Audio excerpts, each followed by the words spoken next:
Hello everyone, and welcome to Devlog number 2 for Apex Dungeon. Since the last devlog, I've made significant improvements to the game, primarily in 3 main categories, which are dungeon generation, character classes, and status effects.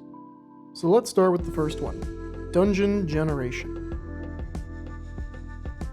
In the previous version of the game, whenever you played through, you'd get the same dungeon every time. Gray-looking castle environment with very few decorations. Most roguelike games have multiple different biomes or environments or different themed areas that you can explore in order to add a bunch of variety to the game in, color palettes and enemy types and items and stuff like that. So I decided to start off by adding multiple new environments to the dungeon that you can explore. Now, in addition to the original dungeon-themed environment, there are now 5 new environment types.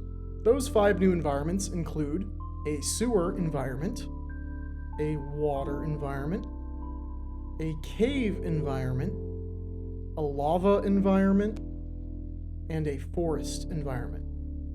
For now, all of these environments are just cosmetic differences, but in the near future, I hope to populate each of them with unique enemy types and possibly unique items and upgrades.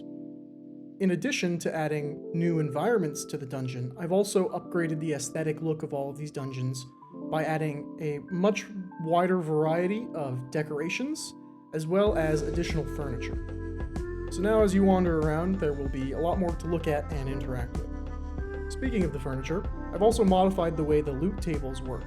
Previously, if you were to destroy any of the furniture, it wouldn't drop anything, so there wasn't really any point in destroying it. It was just there for an obstacle. But now, cosmetic items will be primarily obtained from furniture.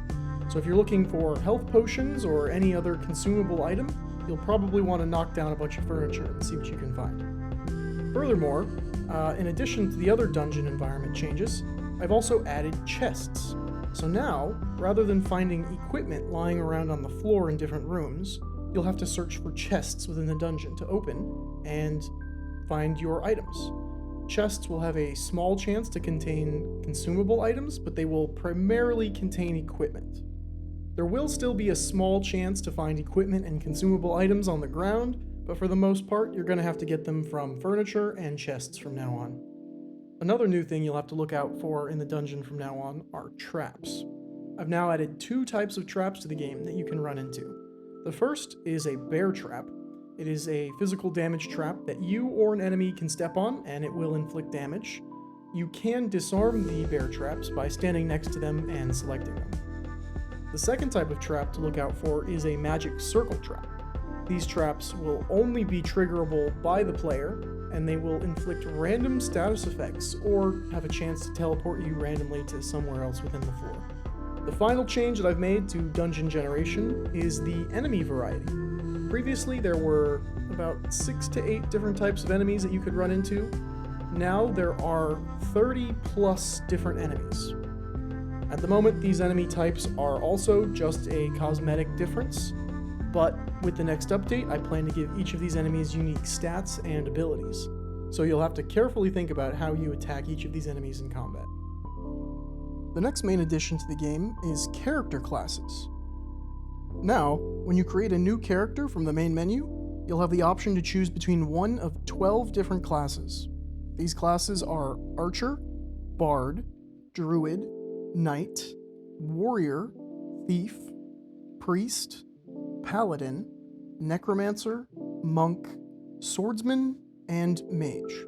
Currently, these character classes are also just a cosmetic difference, but with the next update, they should each have unique starting stats, as well as different abilities and spells.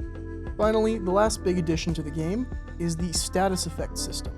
Status effects will inflict temporary changes on your player or the enemy for a certain amount of turns. Currently, there are a handful of positive and negative status effects, as well as positive and negative stat buffs and debuffs.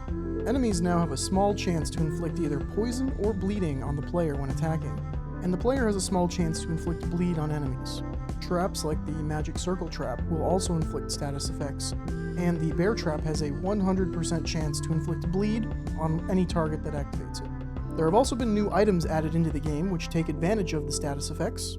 There are a number of tonics which will cure you for negative status effects, as well as potions and scrolls you can use to grant yourself positive status effects. Paying attention to your status effects could mean the difference between life and death. So that concludes all of the major additions that have been made to the game since the last update. There have also been some major bug fixes made to the game. In the previous version, there was an issue where every time you would descend a floor in the dungeon size would increase by 20 tiles in each direction. This ended up creating some nasty performance issues as you got further down, as well as making the hallways between rooms extremely long. So hopefully now the game should not only run better on most devices, but you should also have a much easier time navigating the dungeon at lower floors. For the next update, I'm planning to focus very heavily on skills and magic spells. I want each of the player classes to be able to feel like a unique playstyle, as well as each of the monsters to have a bit of a unique combat approach. If you think the game looks fun and you'd like to give it a try, it is free to download on iOS and Android. The links are in the description below.